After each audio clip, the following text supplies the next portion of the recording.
নমস্কার বন্ধুরা, মনের মুকুর গল্প পাঠের আসরে সকলকে স্বাগত। আজ আমি পড়ে শোনাব সুকুমার রায়ের একটু মজার গল্প। গল্পের নাম রাজার অসুখ।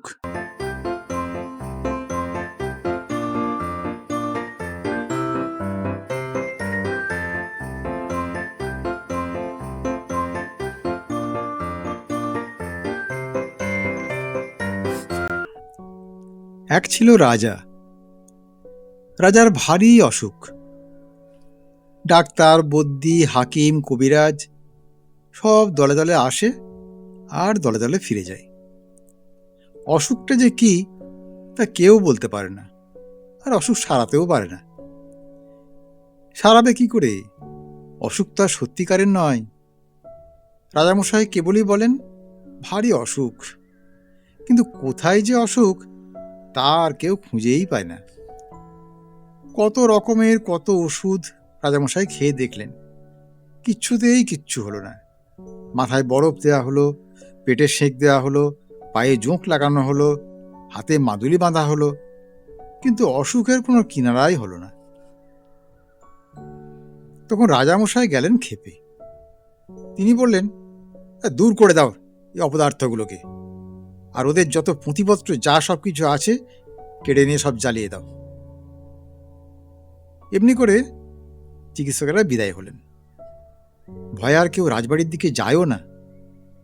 তখন সকলের ভাবনা হলো, তাই তো, শেষটায় কি রাজামশাই বিনা চিকিৎসায় মারা যাবেন? এমন সময়ে কোত্থেকে এক সন্ন্যাসী এসে বলল, অসুখ সারাবার উপায় আমি জানি, কিন্তু সে ভারী শক্ত, তোমরা কি আর সেসব করতে পারবে? মন্ত্রী, কোটাল, সেনাপতি, পাত্রমিত্র সবাই বলল, কেন পারবো না, খুব পারবো, জান দিতে হয় জান দেব। তখন সন্ন্যাসী বলল, প্রথমে এমন একটি লোক খুঁজে আনো যার মনে কোনো ভাবনা নেই, যার মুখে হাসি লেগেই আছে, যে সব সময়ে সব অবস্থাতেই খুশি থাকে। সবাই বলল, তারপর? সন্ন্যাসী বলল, তারপর সেই লোকের গায়ের জামা যদি রাজামশাই একটা দিন পরে থাকেন, আর সেই লোকের তোষকে যদি এক রাত্রি ঘুমিয়ে থাকেন, তাহলেই সব অসুখ সেরে উঠবে। সবাই শুনে বলল, বাহ, এ তো খুব চমৎকার কথা। তাড়াতাড়ি রাজামশাইয়ের কাছে খবর গেল। তিনি শুনে বললেন, আরে, এই সহজ উপায়টা থাকতে এতদিন সবাই মিলে কি করছিল, এটা কি? এইটা কারো মাথায় আসেনি?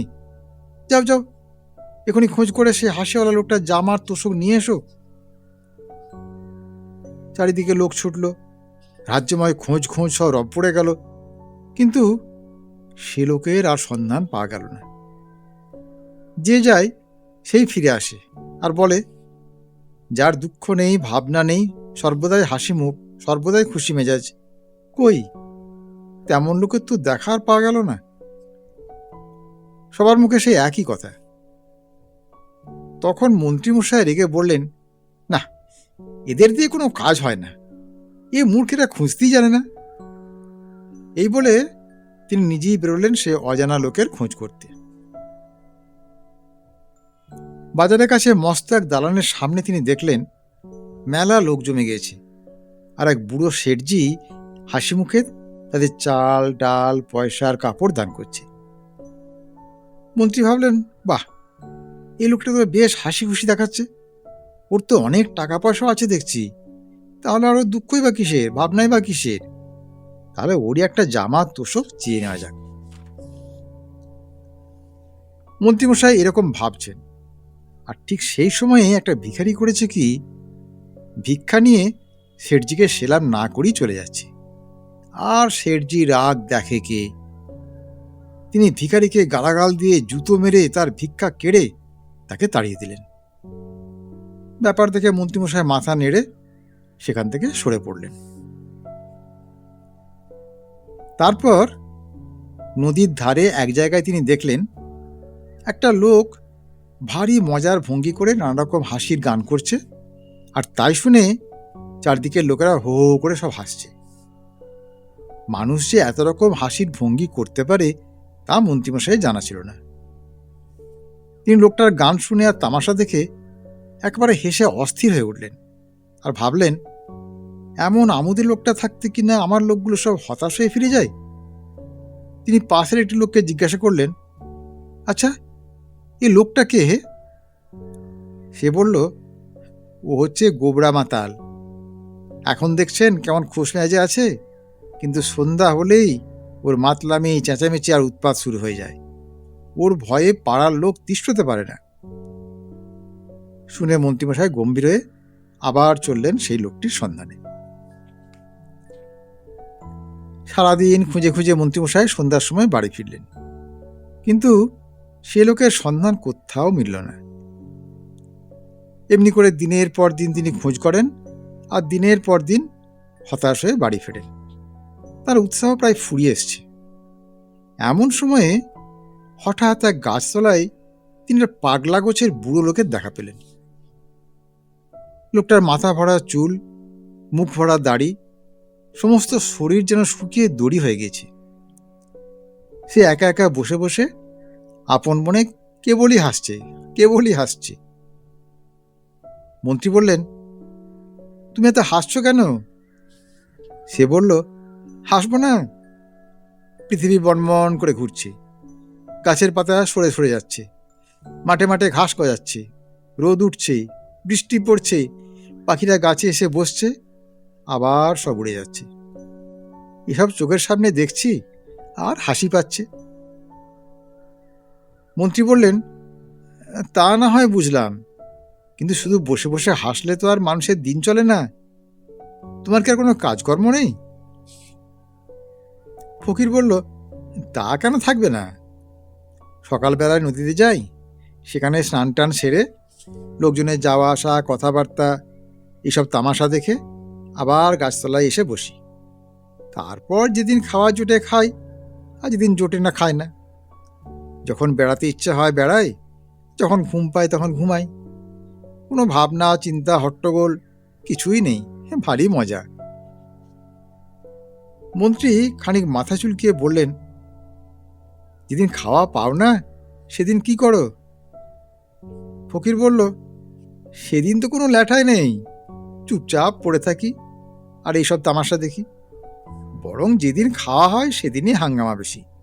ভাত মাখো রে, গ্রাস তোলো রে, মুখের মধ্যে ঢোকাও রে, চিবও রে, গেলো রে, তারপর জল খাও রে, আঁচাও রে, হাত মুখ মোছো রে, কত রকম কাণ্ড। মন্ত্রী দেখলেন এতদিনে ঠিক মতন লোক পাওয়া গেছে। তিনি বললেন, আচ্ছা, তোমার গায়ের এক আধখানা জামা আমায় দিতে পারো? তার জন্য তুমি যত ইচ্ছা দাম নাও, আমরা দিতে প্রস্তুত আছি। শুনে লোকটা হো হো করে হাসতে লাগলো। বলল, আমার আবার জামা? এই সেদিন একটা লোক একটা শাল দিয়েছিল, তাও তো ছাই ভিখারিকে দিয়ে ফেললাম। জামাটা আমার ধারই না কোনোদিন। মন্ত্রী বললেন, তাহলে তো মহা মুশকিল। যদি একটা লোক পাওয়া গেল তার আবার জামা নেই। আচ্ছা, এক কাজ করো, তোমার বিছানার তোষকখানা দিতে পারো? কত দাম চাও বলো, আমরা টাকা ঢেলে দিচ্ছি। এবারে ফকির হাসতে হাসতে মাটিতে লুটিয়ে পড়ল। তার হাসি আর থামেই না। অনেকক্ষণ হেসে তারপর সে বলল, 40 বছর বিছানায় চোখে দেখলাম না, তা আবার তোষক আর গদি। মন্ত্রীমশাই বড় বড় চোখ করে বললেন, জামাও গায়ে দাও না, লেপ কম্বল বিছানাও সঙ্গে রাখো না, তোমার কি অসুখও করে না ছাই? ফকির বলল, অসুখ আবার কি? অসুখ টসুখ ওসব আমি বিশ্বাসই করি না। যারা কেবল অসুখ অসুখ ভাবে তাদেরই খালি অসুখ করে। এই বলে ফকির আবার গাছে হেলান দিয়ে ঠ্যাং মেলে খুব হাসতে লাগলো। মন্ত্রীমশাই হতাশ হয়ে বাড়ি ফিরলেন। রাজার কাছে খবর গেল। রাজা মন্ত্রীকে ডেকে পাঠালেন। তার কাছে সব কথা শুনলেন। শুনে মন্ত্রীমশাইকে বিদায় দিলেন। আবার সবাই ভাবতে বসল, এখন উপায় কি হবে? চিকিৎসাও হলো না, অনেক কষ্টে যা একটা উপায় পাওয়া গেল সেটাও গেল ফসকে। সবাই বসে বসে এ ওর মুখ চাই, দীর্ঘশ্বাস ফেলে আর বলে, না, আর তো বাঁচাবার কোনো উপায় দেখছি না। ওদিকে রাজামশাই ভাবতে বসেছেন, আমি থাকি রাজার হালে, ভালো ভালো জিনিস খাই, কোনো কিচ্ছুর অভাব নেই, লোকেরা সবসময় তোয়াজ করছে, আর আমার কিনা হলো অসুখ।